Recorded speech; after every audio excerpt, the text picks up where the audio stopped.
Good morning everyone, আমি Asima daily blogging চ্যানেলে আবার একটি নতুন ভিডিওতে না আপনাদের সকলকে আবার একবার স্বাগত।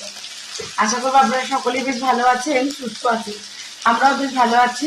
আজকে হয়ে গেল সোমবার, সপ্তাহের প্রথম দিন। আজকে হলো 3 তারিখ, 3 আগস্ট। আর আমি আজকের ব্লগটা যখন থেকে শুরু করছি, আর এখন বলতে সময় হয়ে গেল 11টা 58। চলুন তবে আজকের ব্লগটা যখন থেকে শুরু করি। ঘরে এখন পুজো করছে, বাবা পুজো হচ্ছে।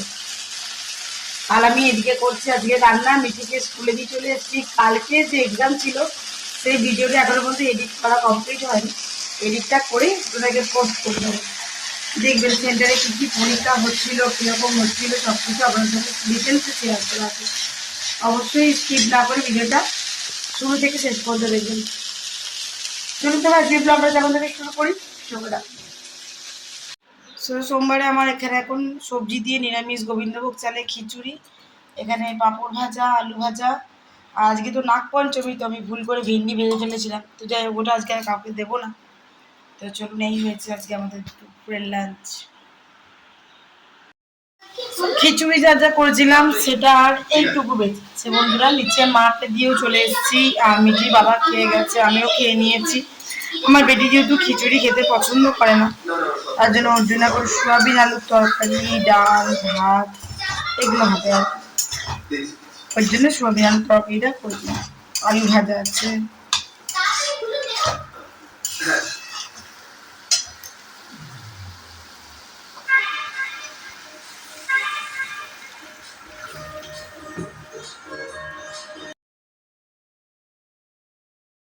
মিটি হয়ে গেছে রেডি স্কুলের জন্য। আজকে হয়ে গেল নেক্সট ডে। কালকে আপনার সঙ্গে ব্লগটা শেষ হয়নি, তো এটা কন্টিনিউ করবো। Good morning. চলো, মিটি এবার স্কুল বেরাবে, গাড়ি এসে গেছে। আজকে মিটিকে দিয়েছি আমি চিড়ের পোলাও।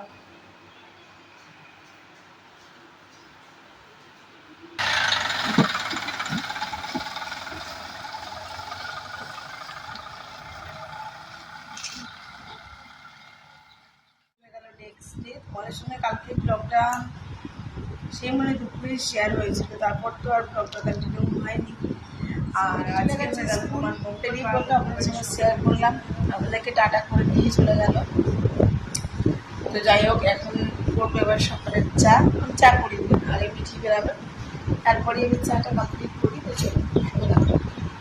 আর ওদিকে মিঠি বাবা নেমেছে ঠাকুরের জন্য ফুল তুলতে গাছে। তো মিঠিকে আমি নামিয়ে দিলাম। আর কালকে মিঠি রাত্রি ওই 3:30 অবধি পড়েছে। 3:30 অবধি পড়ার পরে আমারও ততক্ষণ ঘুম আসেনি, কিন্তু 5:30 বাজতে না বাজতে আমার ঘুম পেয়ে গেছে। স্কুলে রেডি করতে হবে, খাবার করে দিতে হবে, ওকে রেডি করতে হবে, ওই আর কি। তো চলুন একটু চা খাই। ক্লান্তি তো আছে, ক্লান্তি চোখগুলো দেখি হয়েছে, কারণ আর ঘুম হয়নি। 3:30 পর ঘুমিয়েছি, আর 5:30 বাজতে 5:38 যখন আমার ঘুমটা ভেঙে গেছে। মোবাইলটা দেখছি 5:38 বাজে। চলুন এবার একটু চা করি, তারপরে বাকি কাজগুলো আছে সারবো। তা করতে করতে কাল তো বিকালে রিম্পা আসেনি কাজে, দেখি এখন আসে গিয়ে রান্নায় মশলা শুরু দিচ্ছি। এটা করছি তোমার আমি আজকে কাঁচকলার কোপ্তা কারি। পোস্ত ভাগ করলেই হচ্ছে, তা না। দেখো, আমি নিজের মানে হেঁচারা ভিজিয়ে দিয়ে দেবো। কাঁচকলা দিয়ে কোপ্তা বানিয়েছি, সেদ্ধ আলুগুলোকে ভেজেছি। এখন করছি মশলা দিয়ে হবে কাঁচকলার কোপ্তা কারি। তোমার সময় সাথে শেয়ার করবো। এরকম কাঁচকলার কোপ্তাগুলো আমি এভাবে ভেজেছি, একটু লাল লাল করে।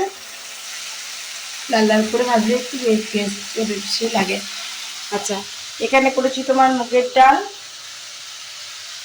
আর ভাত তো হয়েই গেছে। দেখা যাক ভাজাভুজিতে কী করি। ওই যে এখন আমি খুব মশলাটাকে কষাচ্ছি। তারপরে তোমার সেদ্ধ করে রাখা আলু আর তোমার যে কোপ্তার বড়াগুলো করে রেখেছি না, সেগুলো আমি এখানে দিয়ে দেবো ঝোলের মধ্যে।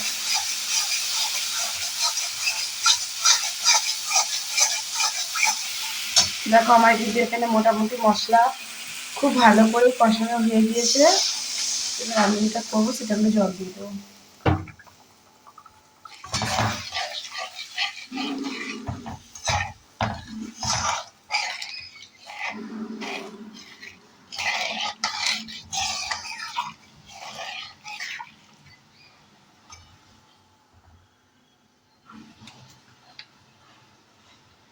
জানোই তো কোপ্তার বড়া কিন্তু জল টেনে নেয়, এই জন্য সেরকম পরিমাণ অনুযায়ী জলটা দিও। তো আগে ঝোলটা একটু ফুটে যাক, তারপর আমি কোপ্তা তরকারি রেসিপিটি একদম এটা আমি একটা থালার মধ্যে সার্ভ করে দেবো। এখন এটা বাটিতে রাখতে গেলে কি হবে, কোপ্তার বলগুলো ভেঙে যেতে পারে। আর এদিকে খোসা বাটা হবে না, তার তো হবে না। এরকম আমি খোসাটা কিন্তু রেখে নিয়েছি। আর খোসা বাটার রেসিপি কিন্তু আমার চ্যানেলে তোমাদের দেওয়া আছে, যদি তোমরা কেউ পছন্দ করো অবশ্যই দেখতে পারো। তো আজকের এই খোসা বাটাটি ভাজতে ভাজতে আজকের ব্লগটা এখানে শেষ করছি। ব্লগে কিছু ভালো লাগলে অবশ্যই একটি লাইক কমেন্ট শেয়ার করে দিও। আর যদি আমার চ্যানেলে নতুন বন্ধু হয়ে থাকো সো প্লিজ চ্যানেল সাবস্ক্রাইব করার বিশেষভাবে অনুরোধ রইল। সকলে একটু ভালো থেকো, সুস্থ থেকো। আবার একটি নতুন ভিডিওতে নতুন ব্লগে তোমাদের সঙ্গে আমার খুব তাড়াতাড়ি দেখা হচ্ছে। ততক্ষণের জন্য বিদায়, টাটা, গুড আফটারনুন।